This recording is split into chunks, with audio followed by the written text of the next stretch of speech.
Welcome to the Ignorance is Strength podcast. I'm your host, Fabian motherfucking Ojeda, and I don't know shit, but that's okay.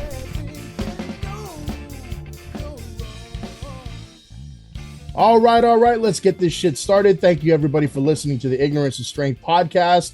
I hope you all enjoyed that little bit of a hiatus, took a bit of a break from our last episode. But we're back today, and we're back for good with a lot of interesting new guests. I want to welcome to the podcast today a very interesting guest, a musician extraordinaire, right? Really excited to talk to him. Want to talk to Mr. Okorie Johnson, aka OKCello. How are you doing today, man? And I'm doing well. How are you doing?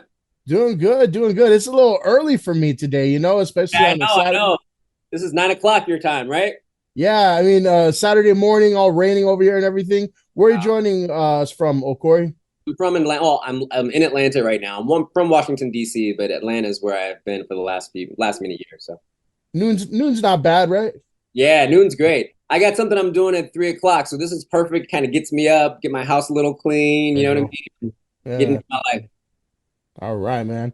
Well, I want to just jump right in, and I mentioned musician extraordinaire because I checked out some of your stuff, man. I'm like, that is cool, So you're doing something real interesting. I think, I would say it's not very typical, and hopefully it does become typical because, I think we've gotten to a point sometimes when music is very like, and I try not to judge, trying to be too much of a music snob, right? Mm-hmm. But it's very like over like saturated, and it starts to all kind of sound the same and everything. And every now and then, you get something and you're like, wait a minute, where'd that come from? Yeah. Right. So talk to me about, your sound, man, because it's very unique. I think anybody like runs across a video of yours is going to be like, whoa, that's different. Cool. Well, I'm a cellist. And I know that probably brings to mind certain ideas of what kind of music I play, but I don't play classical music. The core of my music is not Bach. I'm a composer, so I play original music, and my work is kind of at the intersection of classical and jazz. Really, probably more jazz in popular forms than classical. Like if you know the classical scales, that you'll probably hear that in my music. For the most part, the forms don't sound like classical music at all. It's like more funk, more jazz, more reggae, more every once in a while some hip hop. But for the most part, I'm not even really trying to like mimic other songs that are out. I'm just trying to write the songs that feel good to me, and they come out that way. You know what I mean? So, and what allows me to do that is that I'm primarily a looper. And what that means is that I've got a little small, simple computer at my foot that I can press when I start playing and then press again, and it will record what I just played. And then it will play back what I just played, right? And then I can play with what I just played back. And then in addition to that, I can record what I was just playing with, right? So it becomes this infinite duet, right? I can always play with what I just recorded. So it makes me feel like there's an ensemble of cellos on stage. Ed Sheeran is perhaps the most famous looper. We don't do exactly similar things. I mean, his loops tend to be like very quick and short and efficient. My loops tend to be like more narrative, right? So I'll create a bass line that's like telling a story, and then I'll put like some interior parts over top of that, and then I'll put like a hook over top of that, and then I'll improvise over all of it, and that will be the song. So yeah, man, that excuse me. All of a sudden I was doing fine, but I guess I haven't spoken much this morning. That'll get you going, right? That'll get me going. Yeah, there we go. So yeah, that's kind of what I do. I don't know that my music sounds like anything. There's a thing that's happening now with Bridgerton, where there's this thing called classical crossover, which is basically like classical versions of hip hop and popular songs. My music really isn't that. It can be popular. It can sound like contemporary songs, but I don't play covers, right? So you're not going to hear me, do Bringing the Lights by Kanye or anything like that. That's not exactly true. I have like a busking set in the middle of my show where I play a bunch of covers. So it's like, but it's only like a 10-minute set out of like a almost 2 hour show. So, and I guess the last piece of what I do is the last two pieces are that I improvise. So that might be the part that's most like jazz. Like I'll put a bass line that I've written, interior parts, a hook, but then the verse is me just riffing and just improvising. Hmm. And then I use storytelling as a way of making these songs accessible to my audiences, you know. So I kind of set the context and give them something perhaps to imagine, and then I let the music do the rest. For sure. Cool, man. Yeah, that was real thorough and everything. I'm not a professional musician, but back in high school, I had the rock star dream. Did I you? wanted. What did you play? Well, here's the thing. I was really poor and I didn't have money to get any instruments. So to me, I'm like, what's the easiest thing I can do? Right? I'm like, well, I can bang on a bunch of things. Like, I think I can play drums. I Um, can keep a very steady beat and whatnot. I even I joined like marching band in eighth grade because yeah, they're like, hey, can you carry this big bass drum? You bet I can. And yeah, I can go to Disneyland and Six Flags and all over the place. Yes, I'm in. You nice, know. man. But I played drums and like all throughout high school. I joined a band because I'm like, hey, your brother has a drum set he doesn't use. Let me practice on that, right? But what you said resonated with me because back then when I wanted to put music together, then I learned how to play a little bit of guitar, a little bit of bass.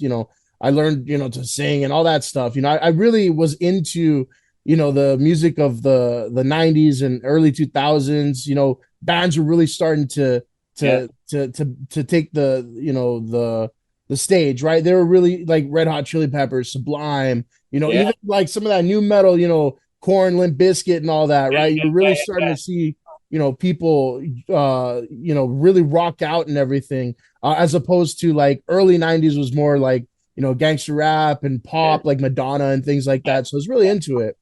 And when I started playing, I wanted to put together songs. I had these songs in my head. I'm like, how can I do it? Mhm. And technology now is really sophisticated. Like you have your looper machine or loop machine, right? And back then I was like, man, how can I do this? And I remember taking a tape recorder, right? That's like I had a cheap little tape Like recorder. a dual deck kind of tape recorder kind of thing. No, just a little Oh, single tape recorder, yeah, I remember that. Yeah, yeah. right? And it was battery operated and everything. I would like put down like a guitar riff or a bass riff all the way through, right? Bass line all the way through. And then I would put it on the stereo, Yeah, man. right? Put it on Yeah, the stereo and then play along with that and record it on the little tape recorder. So I had two tapes, yeah, you yeah. know, and I was like, man, that's magical, right? I'm like, holy crap, I made a song. Of course, it was the worst quality you've ever heard and whatnot. But being able to do that, it's like, you have to think a lot of different ways, right? You have to really kind of have like a vision, right? It's like, how do you balance all that? Because I have friends that do, they use the looping machine. I was kind of the looping machine thing. I'm like, I'm over here like, the Facebook, the this and that, like, but the looper, right? They use the looper as well, right? And so how do you balance on that, all that? You have to kind of sometimes think on a whim, yeah. Yeah, yeah. It is. It's a lot of things to manage, right? Like because at the end of the day, the looper is really a percussion instrument because Mm-hmm. you know what I mean. And so there's a lot of like rhythm and timing that's involved in it. A Mm-hmm. lot of counting sometimes. Mm-hmm. Um, but like with everything, it takes practice so that it can become something that you don't think about, right? So when I first started, like I was really intentional, like all right, and I'm on the one, and I'm kind of like really kind of being dramatic with it. Mm-hmm. But the more it became a part of how I thought, the less I thought about it. You know Mm-hmm. what I mean? The more it became, because now like, if I'm playing around, I'll do a lot of like just improvising and playing and frolicking is the word I use on my instrument. And I stumble onto stuff that I like. Mm-hmm. A lot of my songs start from the bottom up. So I'm a cellist, which is closer to the bass. So I do a lot of bass line stuff. And if I stumble onto a bass line, like I'm like, all right, I want to get that. So the first goal is like, how can I get that in and out on the one, right? So I got like an 8 measure, like an 8 beat thing, 2 measures, and I want to get in and out on the Mm-hmm. one, right? So boom, I listen to it. Then I start like figuring, okay, so what would go over top of that? Like, I want a melody, I want a hook that has like an A and a B part to it. Okay, well, if the hook has an A and a B part to it, that bass line I just recorded has to be 4 times as long. All right, Wow. so then I go back in and I record it 4 times, and then it's there. I've got that skeleton. And Mm-hmm. then what I do is I go back and I start auditioning parts over top of it. I'm like, oh, that fits. And then I record that, and then I've got like the first 2 layers. I'm like, all right, Mhm. well, I need some interior stuff, like maybe some drums, maybe some guitar. And when I say drums or guitar, I mean all of this is how I am expressing percussion or guitar or organ or saxophone on the cello. So I don't bring Right. any instruments in, right? It's just like in my mind, like this feels like drums, so let me beat on my cello. In Mhm. my mind, this feels like guitar, so let me bring a guitar, like a pizzicato part, out on my cello so it feels like guitar. And then Mhm. like I need to do something that's lead, like a saxophone or a trumpet here, and so I'm going to make it sound. And luckily, the cello can do all that. Mhm. The thing is, it just hasn't been able to do it at the same time, right? Because usually you can only commit to one strategy. But with the Mhm. looper, I can put the whole thing together. So I'm Mhm. really grateful to the looper. It has changed a lot of the way that I think about making music. Mhm. Like when I'm Yeah. listening to new songs, like, oh, I'd love to play that on the cello. I'd love to loop that fully. I'm listening to like how easily can I loop that? And then I'm like, that's not going to easily loop with my particular looper. There are different kinds of loopers. Mine is like a single channel looper. So Mhm. I like to keep it simple so that I'm not like having my head in the pedals. You know what I Right. mean? Yeah. Like I want my head to either be in my instrument or I want it to be with you. Mhm. I don't want to be looking over and you know what I mean? So I just have two buttons. I have like a record, and it also is an overdub, and then the other button is a stop. Mhm. That's all I use because I Cool. want to be present for my performance. Yeah, you're essentially becoming the one man band, right? Yeah, And man. the cool thing about the looper is that you no longer have to be like that ridiculous cartoon character that's wearing cymbals on your knees, right? You got the accordion playing, you're stomping on a bass drum, Man, I've right? seen some of those guys that are amazing though, man. Like I mean, not so much in person, but like just on YouTube and that kind of thing. So Uh-huh. yeah, I don't have to do that, thankfully. Right. Yeah. And so now, obviously in the past, you can record over, different parts and do it all yourself. Right. And you play it back. You're like, cool, that sounds good. But Yeah, it's been, interesting to see how people now translate that to a live show. yeah, Right. And there's a lot of street performers that are doing it. Yeah. But you're doing it now, like you mentioned, like guys like Ed Sheeran and stuff like that. You're doing it on a stage. yeah. Right. And so you're doing it in front of a lot of people, Yeah. right? So what is that process like, right? Do you ever think like, oh no, I messed up or anything? Do you? What happens? You keep Dude, going. are you kidding me? I mess up constantly. So particularly the looper that I use is a looper that doesn't quantize. And basically what that means for people who aren't music people is that human time, unless you're like an amazing drummer, and even those folks aren't perfect. Mhm. Human time isn't perfect, right? So if I count 1, 2, 3, 4, 1, 2, I'm not cycling perfectly, you know what I mean? And sometimes I get faster, sometimes I get slower. And when you have a drum machine that can quantize, it basically takes your human time and makes it perfect time, right? And there are loopers that do that, right? So that, if you're recording at like 98 beats per minute over two measures, like whatever you record is going to be forced into that mathematically. My looper doesn't do that. So the first layer of like danger, like full on peril, is like my time is my own time, right? So if I'm doing a part that's really percussive and needs to be like fully like metronomic, right? I've got to do that as best I can. And if I fall off, then I fall off and I hear it. And sometimes if it's bad enough, the audience hears it. So that's Mhm. the first layer of like, oh my God, you got to really be. That's why I think of it as kind of like a percussion thing because there's a lot of counting. There's a lot of the kind of like counting and hitting and hitting on the one and all that good stuff. Right.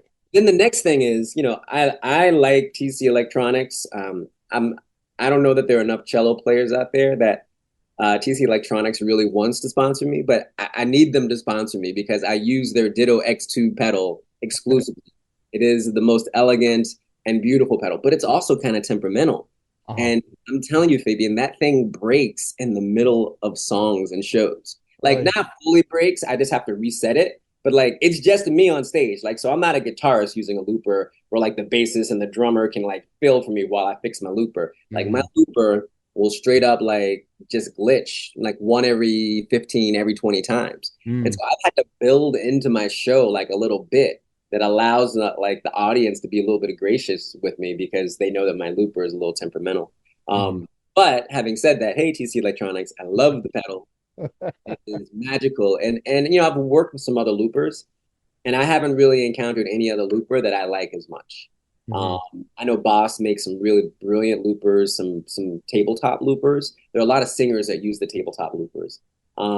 Yeah, they're just not as ideal for what it is I do. And then, since we're talking about Ed Sheeran, he has a special looper that it's called like the Chewy Monster. I don't know if he still uses it, but like he had a custom looper built that's Hmm. built on a DAW, a digital audio workstation called Ableton. Um, Hmm.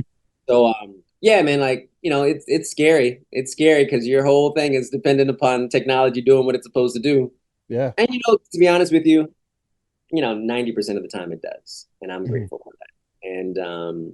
And when it doesn't work, because I come out of a folk tradition, like before I was a solo artist, I played with a lot of like singer-songwriters, right? So Hmm. guitarists, pianists, people who were like one person, one instrument, one voice, one story, right?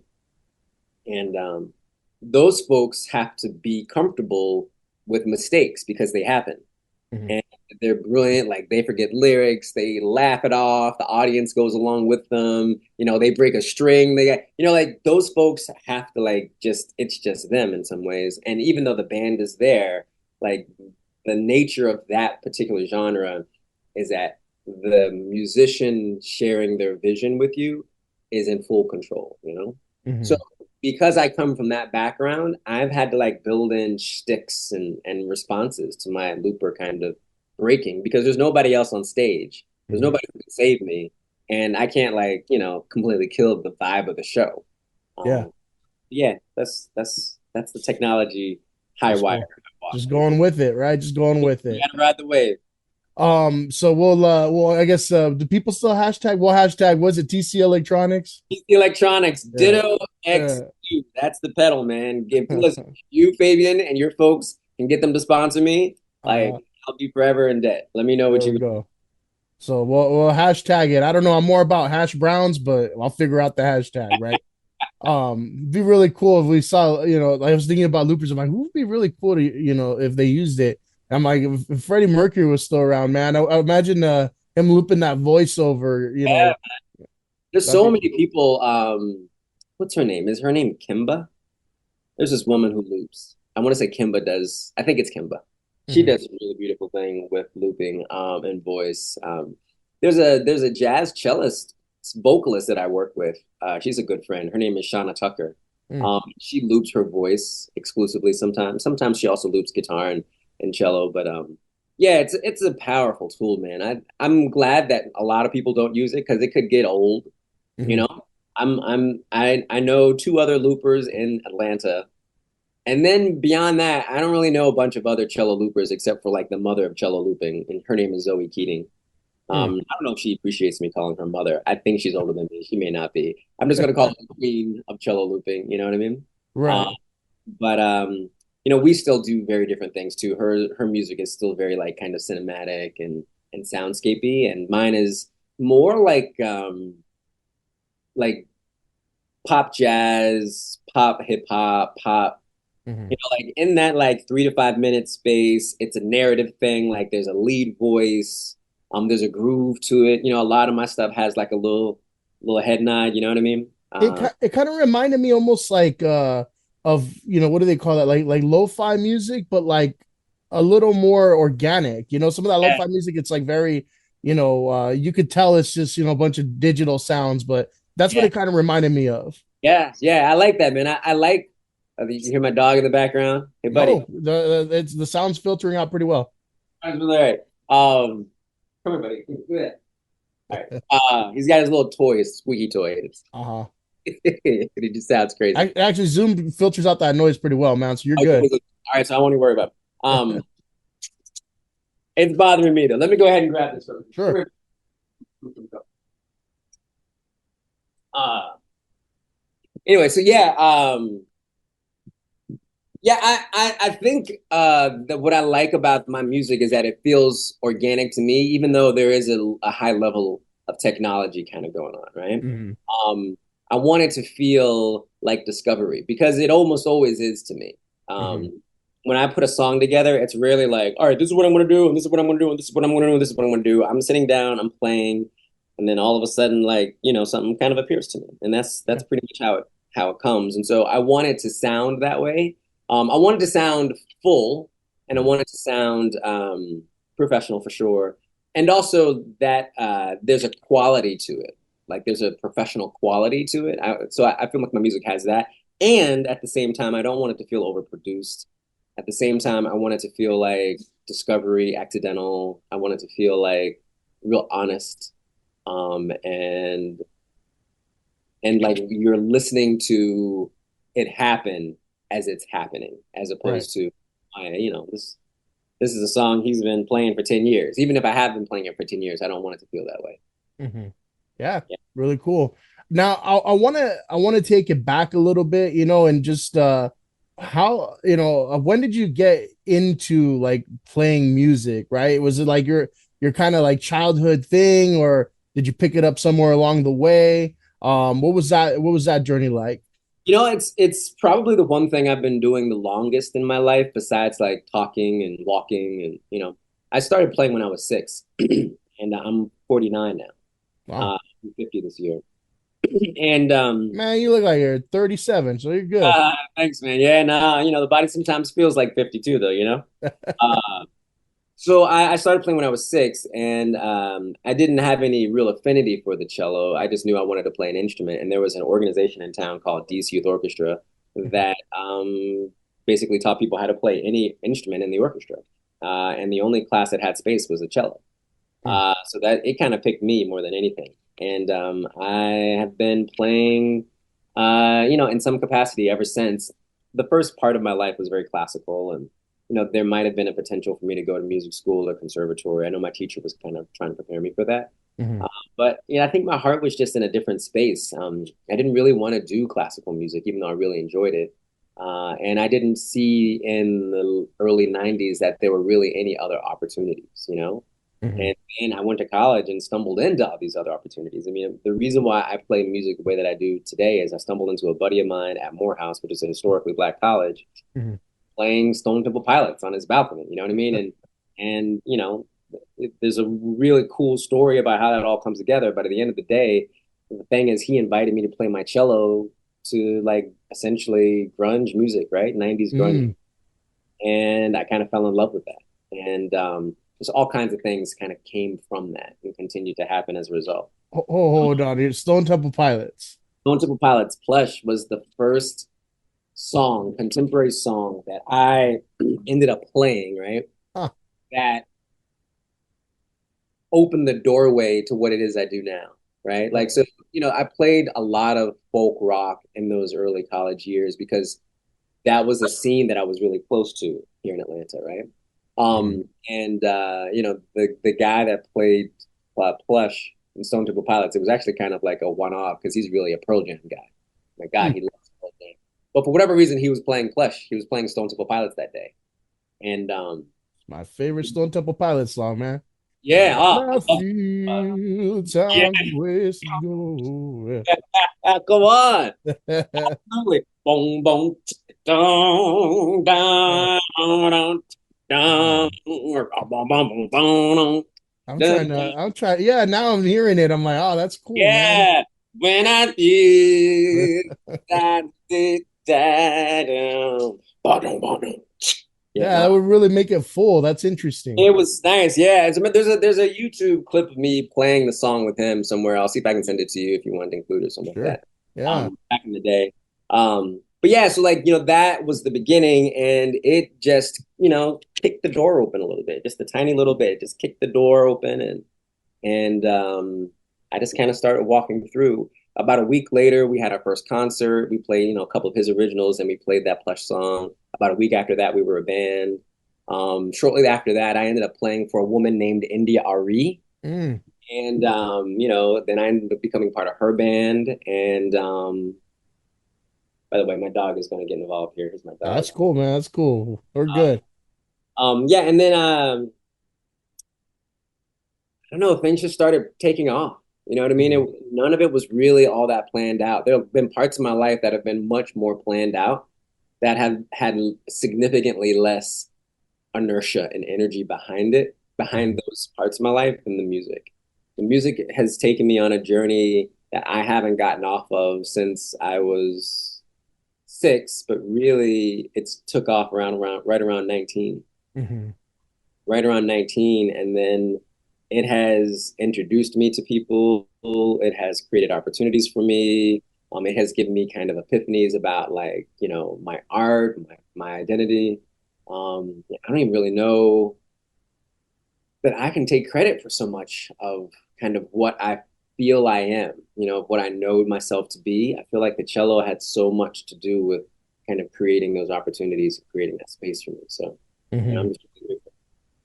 It's interesting you mentioned like Stone Temple Pilots and grunge and things like that is like, influences because, if you were just to kind of guess, like if you were to ask me like, hey, what do you think my influences are? I might say something, dumb like, I don't know, Yo-Yo Ma, or like, maybe, some like guy that just plays an instrument yeah, a guy on King of the Hill, Chuck Mangione or something like that. Not Uh, that, man. I mean, almost all of my inspirations are singers and contemporary musicians. The top of the hill for me is really Prince. oh man, yeah, absolutely. Prince Yeah. is Prince is everything for me. Imagine that guy in a looper, right? I What know. is it? I mean, like Human looper.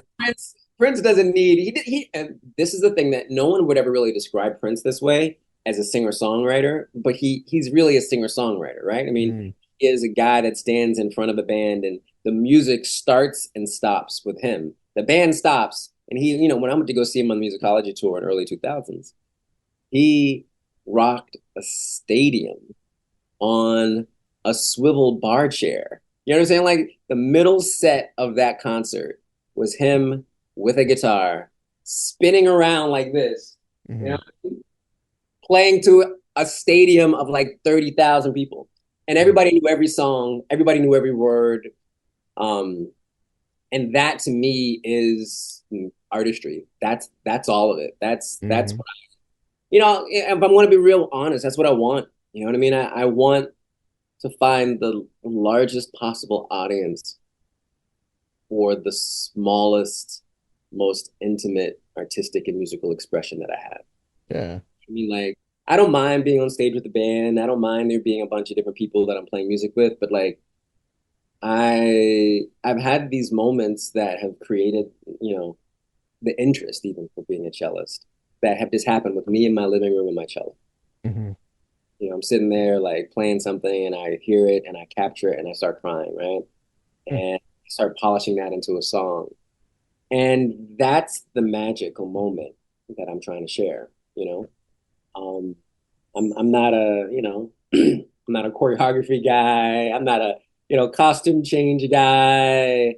You know what I mean? I'm not like I don't know, I'm just not that's not but I think I have these moments that I believe are moving. Oh, buddy. Okay, let me get this back to you. But you got to go outside. Give me a second. Yeah, no problem. We got Buddy the dog over there. First time on the podcast as well for our secondary guest, Mr. Buddy the dog, right? Yeah, oh, yeah. My dog's name is Calvin Jenkins Johnson. Oh, I thought you said Buddy. All right, that's a I full. say Buddy all the time, but like that's his nickname. He's got a ton of nicknames. You know how like dogs have like 35 nicknames, right? Yeah, you start getting comfortable and you start like changing the name. Like I think I had a dog named Matilda and it is and then she looked kind of like a cow, so you used to say like, moo, right? Like a cow, right? And then it became like she's kind of like moody, so it was like Moody Moo, right? Boo. Yeah, yeah. And so I mean, it just happens, right? Because their personalities start pulling things out of you, right? Like mhm. that's he's not doesn't ever really seem like a black church deacon, but like that's kind of where we were going for when we named him, Calvin Jenkins Johnson, I and can hear that. I'm like, I can yeah, hear that, right? it's Yeah, that, that's yeah, what brings us joy. It makes us smile, kind of thing like that. for sure.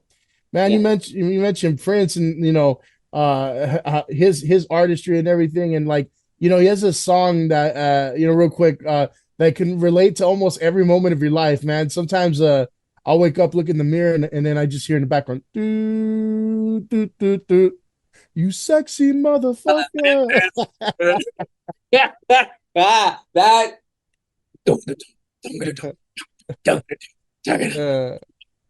that was there are a lot of moments with Prince's music which pushed the boundaries of what my family even thought I was supposed to be listening to, right? Like, so I was a teenager by then, and people weren't that tripping out that I was listening to Sexy MF, right? Uh, But I got my first two tapes, first contemporary tapes when I was 11 years old. The first was Wham, Wake oh, Me Up Before You Go Go, and the other one was Purple Rain by Prince. I like George Michael, I like Wham and everything. It was fine.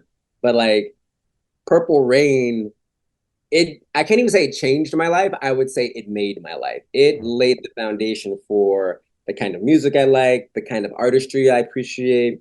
It was my first introduction to sexuality, right? Like my aunt and my mom took me to go see the movie.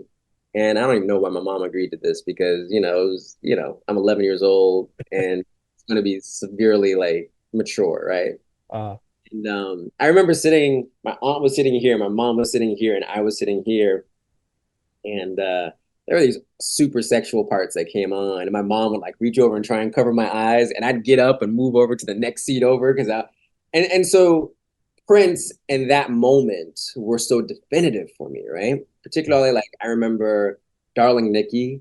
You know what I mean? Like, like I'm 11 years old singing Darling Nikki or The Beautiful One, and he's dropping on the floor like I'm fucking kidding. Like uh, it's wild, it's crazy. And for me, you know, I actually want to capture that experience and energy and what it is I do on stage. Right now, I don't crawl around on the stage. And uh, honestly, I don't have like amazingly sexual songs. I have some songs that are certainly sensual and mm, that communicate both a loving and a sensual kind of thing, right? And I think those songs land. I'm not saying that like, I don't have any adult ideas or themes in my music, right?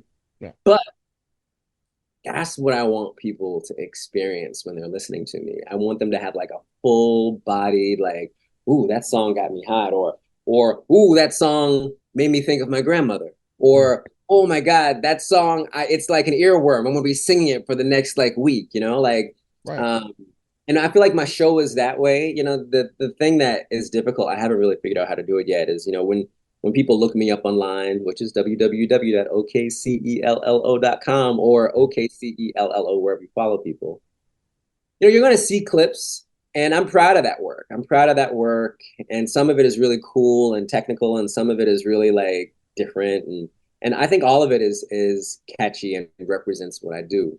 Hmm. But nothing online as of yet represents the live show. The Mm, live show is fully like audience interactive. It's got these really cool stories. I've got the audience singing. I've got people standing up in shows and sharing stories that they're imagining watching to the music that I'm playing. And at the end of an Epiphany show, which is kind of the loose title of the show that I travel around, um, I feel like people have different ideas of what the cello can do. They have different ideas of what a concert can be like. They have different ideas of even what it means to go to a concert and connect with an audience because people invariably like know people that they didn't know after a show that I do, mm, right?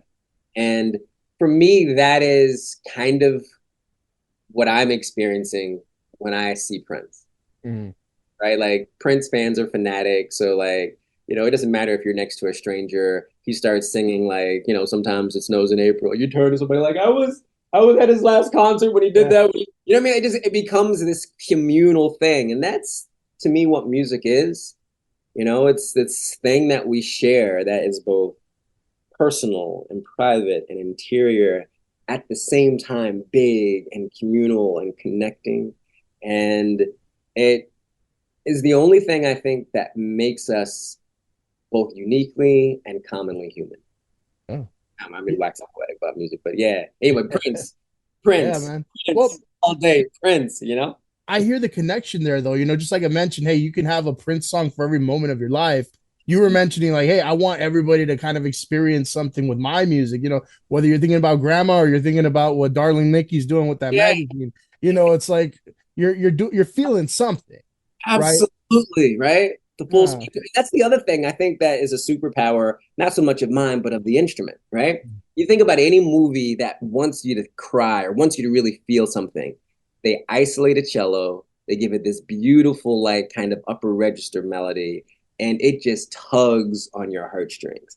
That anytime you've cried in a cello, I'm willing to bet 60% of the time it was a cello that helped you to do that, right? Yeah. And because that cello and that range and the way it produces sound is so human Yeah. and it almost is kind of like angelic or ethereal or something like You, that. you And know, I think it can also get people up and moving. Now, am I wrong here, or isn't it cello and violin in the opening of Juvenile's big hit, "Back That Ass Up"? Right.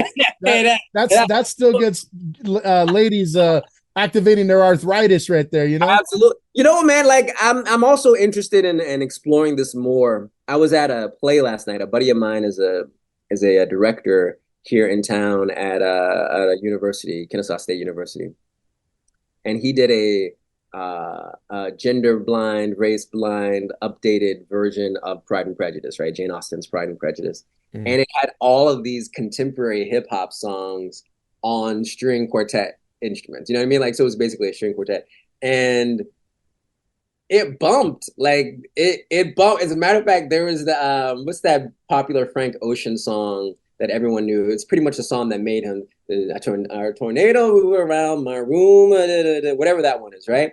Oh, Like it was all on like two violins, cello, and viola, and when it came on, like everybody in the audience started singing. And you're right. That's the other thing that I also firmly believe about the cello, that it can make you cry and it can make you move your ass. You know what I mean? Like mhm. it can do all of that stuff, right? And I think that's all that stuff is what you're going to do when you come to my show, right? Like particularly because the one thing that I feel like I do that, people are like, what? Like I beat on my cello like Yeah. Yeah, like drum. It's like drum yeah, beats yeah, going yeah. Like on too I sometimes, right? create I play go-go. I'm from DC, so that's I put a real full rhythmic experience on my instrument. And so initially, like, you might find yourself nodding, and then you're like, wait a minute, but it's nothing but an ensemble of cellos that comes on top of that beat. But that's still kind of like, I don't know, that's it. So yes, juvenile to, Bach, you know what I mean? Like that's the Oh, full spectrum of possible like expression. very cool, man. Now I wanted to ask, you developed the following at some point, right? What do you think is like, maybe the one or a couple of songs that people are like, yeah, that's okay, cello. Like if they Yeah. have to tell a friend, what's a couple of songs or maybe one that you can point to and be like, that's the one that got me hooked. Yeah, so there are a few, right? I think the first and the biggest one was Liminal. Um, That's the one I heard. Yeah. yeah, yeah, yeah. Liminal has this kind of like, like it almost has this like native tongue 1990s like baseline groove to it to start, but it also then it has these really rich melodies that kind of are really evocative, right? So that was the first song that people will come up to me afterwards and say, I have no idea what that song was about, but it made me cry, and I'm like really connected to your music.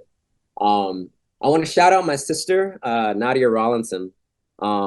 And she's been supportive of my career, but there was a really good magical moment when my third album came out, and the first song on my third album is called Boom Boom Bap. Mm. She's got a nice little fast sports car, right? And she said like she was in her sports car and she put my CD in and she started playing it. And like that first song, she said it was perfect for driving through like she has these windy roads where she lives. She's like, I was in my car and I was just driving and boom boom bap. It just was perfect. It was the perfect soundtrack. We need to reach out to Porsche and get them to do that. So that was the song that I did on the Tamron Hall show. So the end of 2023, I got a chance to play on the Tamron Hall show. Mhm. And that song is short and sharp and to the point, and it has like I start off with Mhm. like I'm beating on it. It's got this energy, and I feel like that song also brings a lot of people to my music. This is not an accurate response to the question that you asked, but it is the song I think that has been most impactful on ears, right? On certain ears. So last year, I got a chance to work with the Georgia Symphony Orchestra. And the conductor of the Georgia Symphony Orchestra is a gentleman named Timothy Verville, right? Mhm. And he took four of my songs, and my songs are meant for looped cello. He took the looped cello part and then took the background part that I wrote and orchestrated it for orchestra, right? So Mhm. he took four of my songs and turned it into a 20-minute concerto. And then he wrote a couple of pieces in between. And it's so cool. It's so full. It's better than I imagined it and better than I wrote it, but yet it's actually what I wrote. And what I love about that is the first song that he chooses is a song called Elder Roots and Tree. And I would say it's like my most ambitious song, right? It starts off um, almost like a yoga meditative drone thing, right? Where like it's almost Zen inviting you in. And then that stops for a second. And then there's this solo cello line that was, I'm quoting Paul Robeson, who wrote a song called Trees from like the 30s and 40s, right? Um, and there's this really beautiful melody there. And then it becomes this groove kind of thing where I start improvising over the groove. And then towards the end, I bring the melody from Paul Robeson back. And I was commissioned to write it for a visual art exhibit. And so there were a lot of themes that I was trying to like sonically put into that song. And, the art exhibit has since moved on and, it happened 3 or 4 years ago, but that song is like this full spectrum experience, right? It Right. is contemplative. It is editorial, and then it's groovy, and then it's full. You know what I mean? And Mhm. that is the first movement of the concerto. The concerto is named Liminal and Atlanta Concerto. Mhm. And nobody can really hear it yet because it's going to cost me like 30 grand just to record it because Oh, I'd have to record the orchestra, right? And so I haven't had a chance to do that, but I'm playing it in certain places, right? So we did the world premiere in Atlanta back in 2023. I'm going to be playing it in Panama City in a couple of weeks, Panama City, Florida. I'm going to be playing it in Augusta, Georgia in February of 2025. And eventually, I hope that this piece, I get a chance just to play it everywhere. And that piece, I feel like if and when you hear it, particularly on orchestra and cello, mhm. um, I think that piece is going to change the way that you or establish the way that you think about me and my music. Cool, man. Well, I hope you do get that, recorded eventually. It's Yeah, a yeah, yeah, yeah. hefty price tag there, man. It, But yeah, for uh, one song, that's a lot. Like I can record a whole album for like 5, 6 grand. You know what I mean? Like for that one, because the orchestration is for like 50 orchestral members. You know what I mean? Like yep. 50 orchestral members, and then like all the union rules and all that kind of stuff like that. Maybe someone out here hears this podcast, is like, you know what? I need to hear that, and they're gonna just like Venmo me and I'll go to Georgia Symphony and we'll have that recorded, and that will be an album that I let's can let's will that into existence, right? look. It's Hell yeah. PC Electronics and Liminal in And what Atlanta. was the other one you mentioned? Porsche or something? Yeah, let's do that Yeah, too. Porsche needs to like make boom boom boom bap like the put it all Mhm. out there, all the dreams. You know what I mean? There we go. So what's coming up for you? Like any other shows or projects you want to throw out there before we get going? Yeah, man. Well, so that thing in Panama City is cool. I'm excited about that. I'm going on, a couple of mini tours. I'm going to be in the Northeast end of May, and then I'm going to be out in like San Diego in June. So those dates are actually on my website, www.okcello.com. Mhm. Um, and I'm excited about that. This is the coolest thing for me, man. I love playing venues. I love the orchestral thing. I love playing in front of people, period. But the thing that I'm most excited about that I'm really grateful that I can do is I do house concerts. Hmm.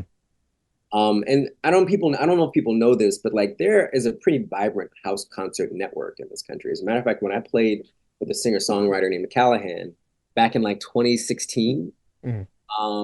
we traveled from Minneapolis, Minnesota to LA over 3 weeks, and we played exclusively house concerts. Wow. Was the coolest thing ever. And I know people are kind of struggle to really imagine what that is, but some musicians like myself, we bring all of the tech that we need, right? So I bring all the gear, the speakers, even lights. Mhm.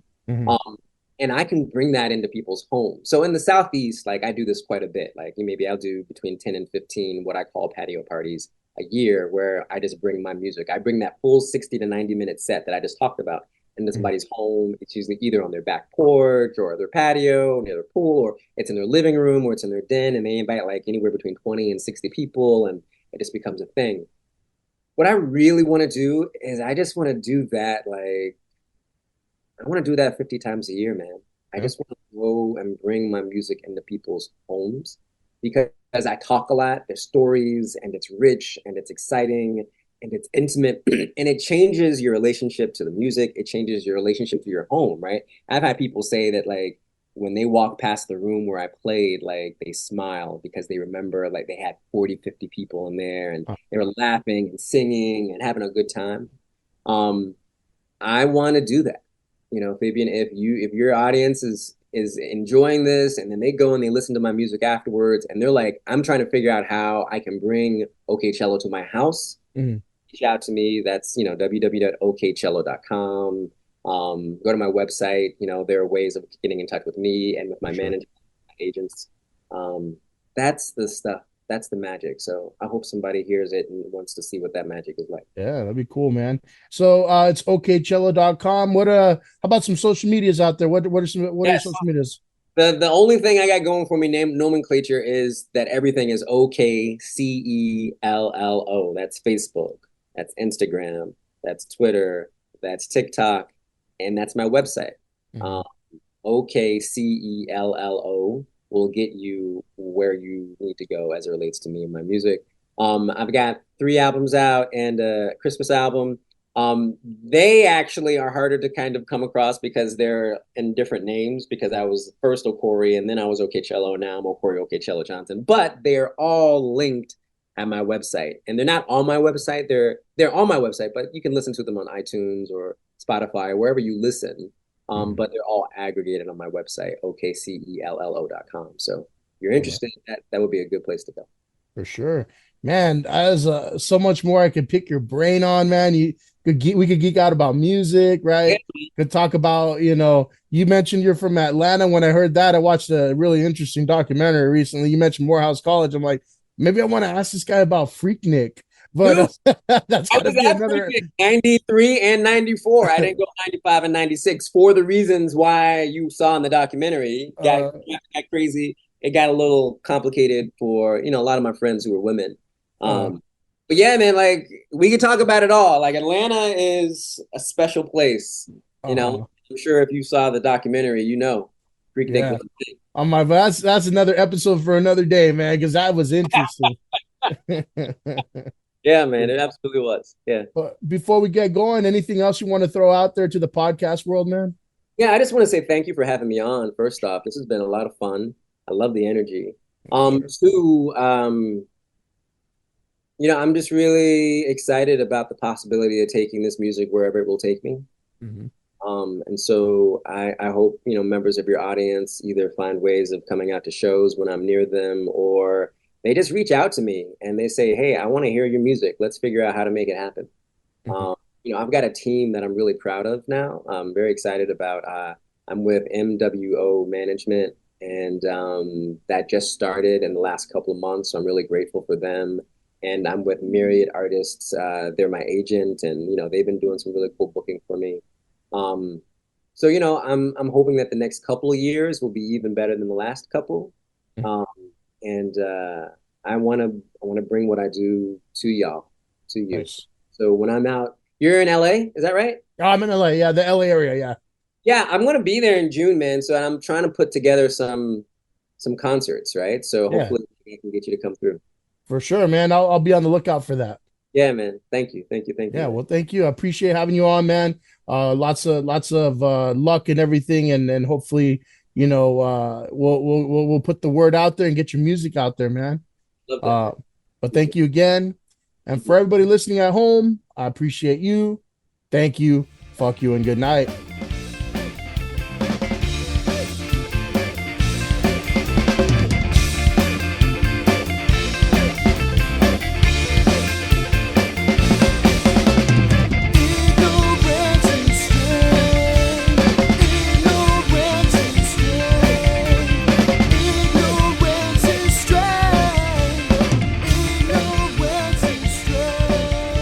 subscribe to the Ignorance is Strength podcast on Spotify, Apple Podcasts, and Google Podcasts. Like, follow, and share on Facebook and Instagram at Ignorance is Strength Podcast and on Twitter at The Ignorance Pod.